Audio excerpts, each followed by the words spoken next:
Husband's assistant texted him at the family reunion, "Missing your touch from this morning. Can't wait to replace your boring wife." As he gave his speech about family values, I calmly connected his phone to the event's projector and he turned pale when The annual Patterson family reunion in Detroit was always a grand affair, but this year felt different. As I sat in the hotel's beautifully decorated conference room, gently rocking my 3-month-old daughter Jamie in my arms, I watched my husband Noah rehearsing his acceptance speech for the family's Legacy Award. The irony of him receiving an award for upholding family values wasn't lost on me, especially after what I discovered on his phone that morning. My name is Shannon, and at 31, I thought I had it all. A successful marriage, a beautiful baby, and a place in one of Detroit's most respected families. Noah was the golden boy of Patterson Industries, following in his father's footsteps as vice president of operations. Everyone praised us as the perfect couple, and I believed it too until his phone buzzed during breakfast. He'd left it on the hotel room's desk while showering, and I normally wouldn't have looked, but the preview notification caught my eye. "Missing you already. Last night was incredible." From someone named Kate P., executive assistant. With trembling hands and Jamie sleeping in her carrier, I'd opened his phone. His password was still our wedding date, something he'd apparently forgotten to change. What I found made my stomach turn. Hundreds of messages, photos, and even a planned trip to the Bahamas, all with Kate Parker, his new assistant. Now watching him practice his speech about family loyalty and traditional values, I felt an eerie calm settle over me. The conference room's AV system was already set up for his presentation, including a large projector screen and the hotel's state-of-the-art video conferencing system. As an IT project manager, I understood exactly how these systems worked. "Shannon dear," my mother-in-law Patricia called out, approaching with her perfectly coiffed hair and society smile, "is everything ready for Noah's speech? This award means so much to the family." "Almost," I replied, adjusting Jamie's blanket. "Just need to check the technical setup one last time." Patricia beamed. "You're always so thorough. We're blessed to have you in the family." If she only knew what her precious son had been up to with his assistant, but she would soon enough. I'd noticed Kate's online status changed to available on Noah's phone. Right on schedule. She was probably expecting their usual morning video call. I stood up, placing Jamie in her grandmother's eager arms. "Would you mind watching her for a moment? I need to help Noah with the presentation setup." The conference room buzzed with activity as extended family members took their seats. Noah's younger sister Nicole was adjusting the flowers on the podium, while his father Robert, CEO of Patterson Industries, reviewed his introduction speech. The irony of them all preparing to celebrate Noah's integrity wasn't lost on me. I approached the AV control panel, Jamie's soft coo still audible from where she sat with Patricia. "Just double-checking the connections," I told the hotel's technician with a smile, watching him finish the setup. My IT background made the next steps crystal clear. The system was ready for any incoming video calls to display automatically on the main screen. Noah's phone buzzed again in my hand. Another message from Kate. "Can't wait for our morning check-in, handsome. I have a surprise for you," smiley face. I looked up at my husband who was now greeting elderly relatives with that charming smile I'd once fallen for. He had no idea I'd seen their plans. How they discussed using his family connections to start their own company. How they'd laughed about me being too busy with the baby to notice anything. "5 minutes until we start," Robert announced, his voice carrying the authority of someone used to running board meetings. "Shannon, is everything set with the presentation?" "Almost perfect," I replied, keeping my voice steady. "Just need Noah's phone to connect for the slideshow." Noah walked over, straightening his tie. "Here you go, honey," he said, handing me his phone without a second thought. "You're always better with the technical stuff." I connected his phone to the system, knowing that Kate would be calling any minute for their morning meeting. The same morning meeting that had been happening every day at 10 a.m. while I was busy with pediatrician appointments and client calls. "Everyone, please take your seats," Patricia called out, still holding Jamie. "We're about to celebrate a very special member of the Patterson family." The lights dimmed slightly, and Noah took his place at the podium. Robert stepped up to begin his introduction, speaking about family legacy and the importance of moral character in business. I sat in the front row next to Patricia and Jamie, watching the small indicator light on the AV panel turn green. Kate was right on schedule. Her incoming video call would connect any second now. Noah cleared his throat, preparing to accept his award, completely unaware that his carefully constructed world was about to shatter. The Patterson name has always stood for integrity, Robert was saying, his voice filled with pride. And no one exemplifies our values better than my son, Noah. The large screen behind them suddenly flickered to life.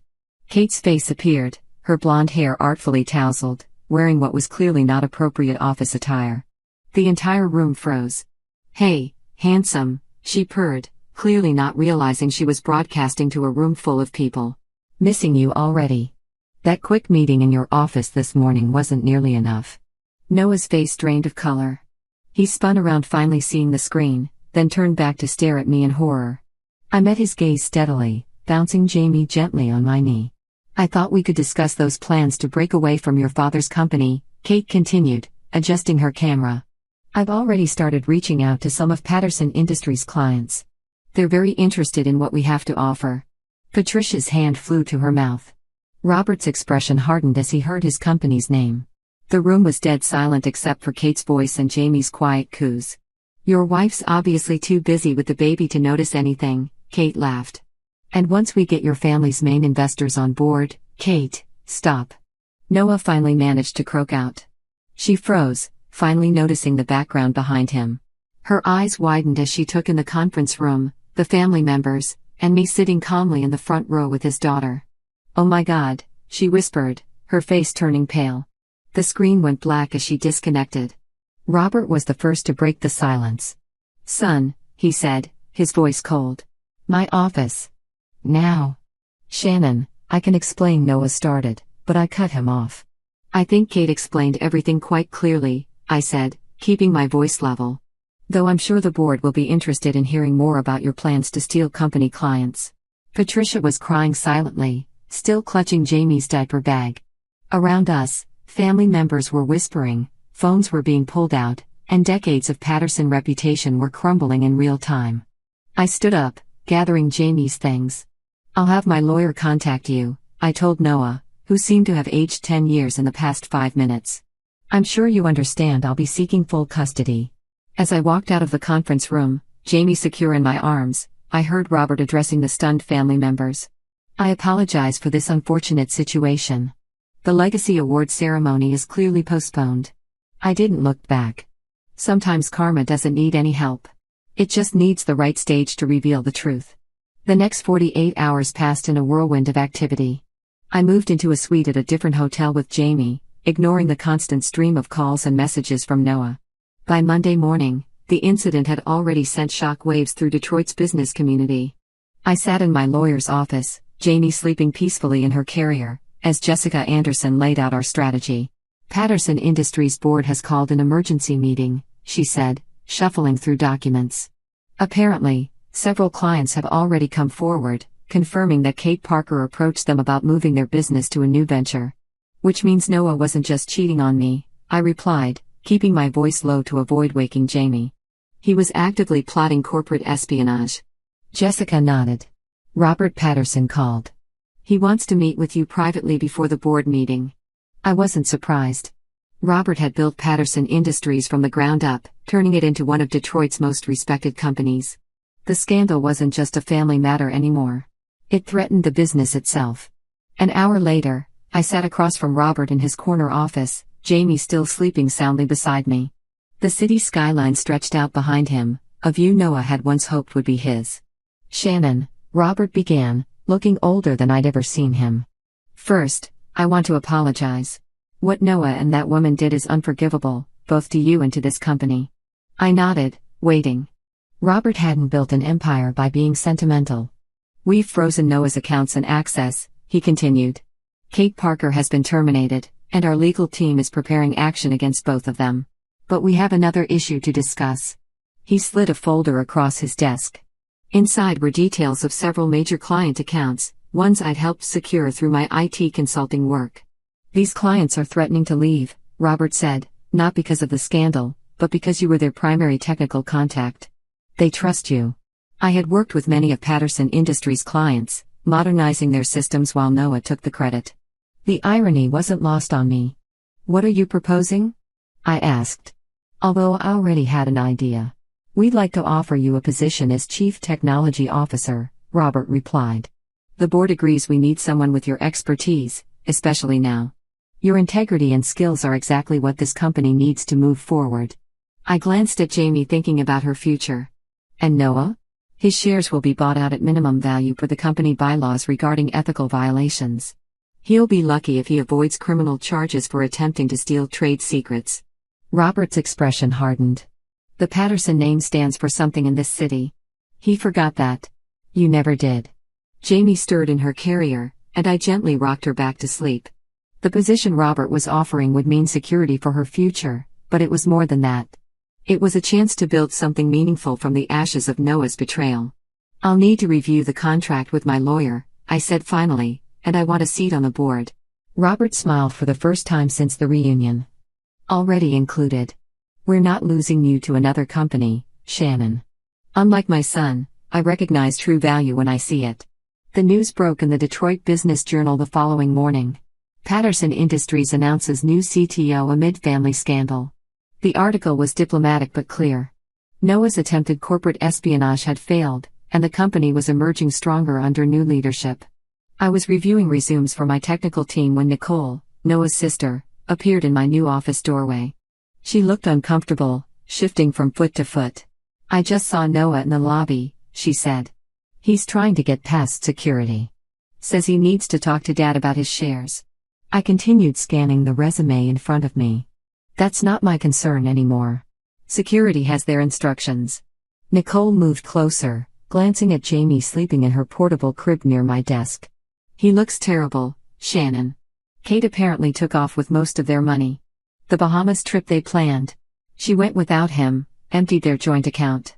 Karma works in interesting ways, I replied, making a note on a promising candidate's application. Did you need something specific, Nicole? I have a board meeting in 30 minutes. She sank into the chair across from me. I can't believe he threw everything away. The family name, his marriage, his relationship with Jamie. A commotion in the hallway interrupted her. Noah's voice carried through the open door.